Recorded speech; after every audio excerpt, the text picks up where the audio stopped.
Hello and welcome back to Shakesyear. We've made it to Act 5 of Troilus and Cressida, but that may or may not actually mean something because there's like 10 scenes in Act 5, 10 scenes. But anyway, we are in Act 5, Scene 1, and we get to hear from Thersites today. So this Act 5, Scene 1 is a little bit of a weird, short, sort of intermediary scene because, Cressida has been turned over to the Greeks. She's been taken to Chalcis. Troilus arrived with the Trojans, and after the fight, there wasn't really a fight that turned into a dinner party invitation for Hector to dine with the Greeks. Anyway, Troilus was able to figure out which tent was, or at least he was able to ask Ulysses which tent was Chalcis's so that he can go and try to visit Cressida. But then we had this fight that wasn't a fight. They decided that they weren't going to fight each other because they're actually related. So they went off and all had dinner instead, and that was basically the end of Act 4. So in Act 5, we start out with Achilles and Patroclus, and Achilles is still bitter about this whole thing and swearing that he's going to kill Hector because he feels like that's the only way that he's going to get back in anybody's good graces. But then Thersites comes along with a letter for Achilles, and of course they have to exchange meanities. I mean, there's niceties, but they exchange the opposite of niceties. They just sit and call each other names for a little while until Thersites finally begrudgingly gives over the letter to Achilles, and he finds out that it's actually a letter from Queen Hecuba on behalf of her daughter, who Achilles is actually in love with, who is also, since she's the daughter of Priam and Hecuba, then she is the sister of Hector, and that's who Achilles is in love with. So he's like, I have to attend this letter, let's go. And he and Patroclus leaves, and Thersites then, with a moment to himself on the stage, says, with too much blood and too little brain, these two may run mad. But if with too much brain and too little blood they do, I'll be a curer of madmen. Here's Agamemnon, an honest fellow enough and one that loves quails, but he has not so much brain as earwax. And the goodly transformation of Jupiter there, his brother, the bull, the primitive statue and oblique memorial of all cuckolds, a thrifty shoeing horn and a chain hanging at his brother's leg, to what form but that he is should wit larded with malice, and malice forced with wit, turn him to?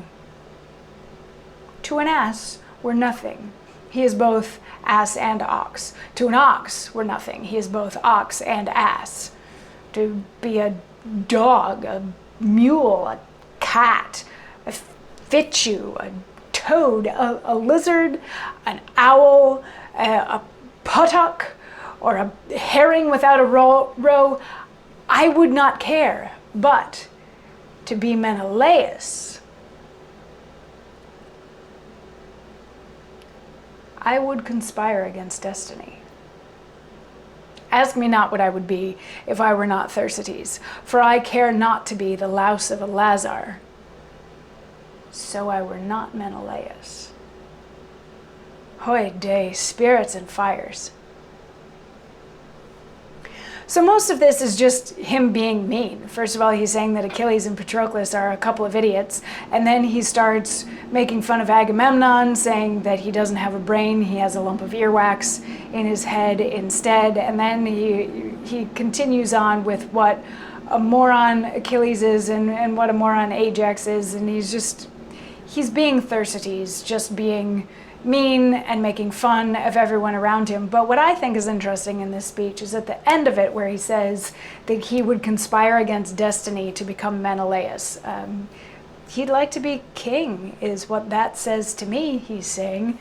Anyway, and he's like, don't ask me to be anything else other than Thersites, unless maybe I could be Menelaus. But then all of the Greeks come in with Hector. They've had their lovely banquet. They've done all of their eating and drinking, and now it's time to send Hector back to Troy. So they're all walking out and wishing him a good night. So there's lots of that happening, and Thersites making the odd comment along the way, but there's, thank you for dining with us. This is fun. We should do this again, hit me up on Instagram, all that sort of stuff. No, they didn't say hit me up on Instagram, but they're being very nice and very cordial as they are saying goodnight to Hector. And Ulysses, as the Greek commanders start to go away one by one, Diomedes says goodnight, and Ulysses pulls Troilus over and he's like, follow him, follow his torch, because he's going to be going to Calchas' tent, so that's how you'll be able to get it. And Troilus is like, thanks, man, you're great.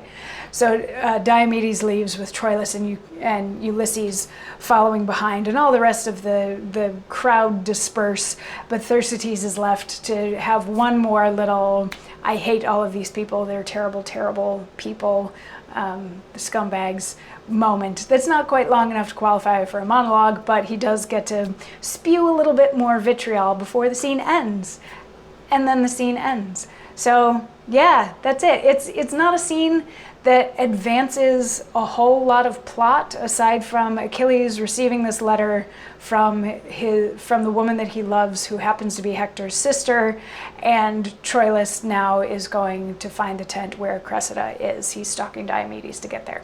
So those are kind of the important plot points, but it's, else than that, not a very exciting scene. But anyway, come on back tomorrow for more, and we'll figure out what happens on both of those new storylines. So I'll see you then for that. Mwah.